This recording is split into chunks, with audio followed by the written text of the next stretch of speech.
When my wife got home, I told her, sit down and watch this video. She couldn't breathe. The door clicked behind her, and for a split second, the apartment felt unbearably quiet, like the world itself had paused. I could hear her heels clacking against the hardwood floor, each step echoing too loudly, too deliberately, and my stomach knotted. She hung her coat, brushed a strand of hair from her face, and smiled, an ordinary smile that suddenly seemed strange to me, like a mask I hadn't noticed before. "Hey," she said, her voice soft casual. "You're home early." I nodded, forcing calm, though my chest felt tight, as if I were holding back a storm. "Sit down," I said, keeping my tone steady. "Watch this video." Her brow furrowed. "Video? What video?" I didn't answer. I waited for her to sit on the couch, her fingers tapping nervously on her knees. The room smelled faintly of her perfume, a scent I once found comforting but now made my skin crawl.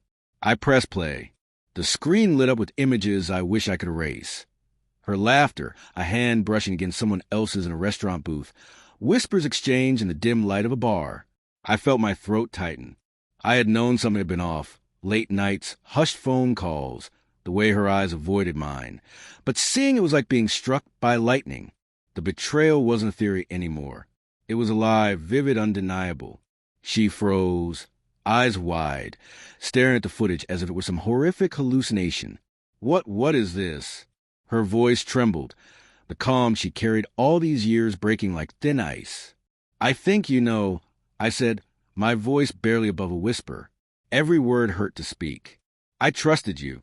I thought we shared everything, and this—" I gestured toward the screen, unable to stop the shaking in my hands.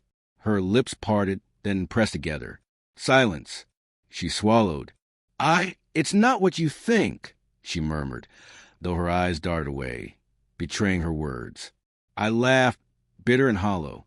"Not what I think. Don't lie to me. I've been living with suspicion, seeing cracks, feeling the distance grow, and I hoped I was wrong. But I wasn't." The footage continued, a cruel loop of intimacy that was never meant for my eyes. I wanted to look away, to shut it off, but I couldn't. I needed to know, needed her to see herself the way I saw her now. She finally spoke, voice breaking. I didn't mean for it to happen. I didn't know how to stop it. I was confused."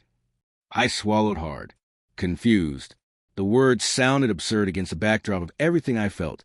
Anger, heartbreak, disbelief, grief. Confused? We built a life together. I gave you my trust, my heart, every late night and early morning, every dream I had for us. And this is confusion? Her eyes glistened with tears. "I know I ruined everything. I cut her off, my own voice raw and ragged. "You already did. You've been lying while I was trying to hold us together. And now I don't even know who you are anymore." She sank onto the couch, the weight of reality pressing down on her, and for a moment, it felt like the room itself was collapsing. I wanted to reach out, to shake her, to scream, to cry, but I didn't. I could only sit across from her, trembling, watching the woman I thought I knew vanish before my eyes. "Why?" I whispered finally, my throat tight. "Why betray me like this?" Her shoulders shook. "I don't know. I thought maybe I'd lost myself. I didn't mean to hurt you. I didn't."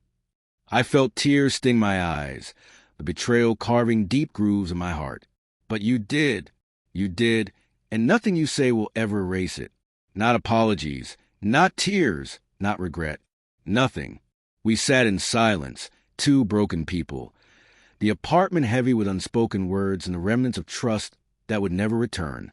I realized with painful clarity that love wasn't always enough, that some wounds couldn't heal, some betrayals couldn't be forgiven. When she finally looked at me, her face pale and haunted, I stood. I didn't know if it was strength or numbness that guided me, but I had to leave before anger consumed me entirely. "I can't do this anymore," I said softly. "We're done." Her sobs echoed in the empty room as I stepped into the hallway. The door clicking shut behind me. I didn't look back, not because I didn't feel, but because looking back meant facing a version of life I could no longer live in. Outside, The night air was cold, sharp against my skin, but it felt alive. I inhaled, feeling the weight of betrayal settle into me. And as I walked, I realized something terrifying and liberating all at once. I was free. Free from lies. Free from illusion. And though my heart ached, I knew I would survive. I would heal. I would rise again. Some wounds leave scars, but scars also tell stories.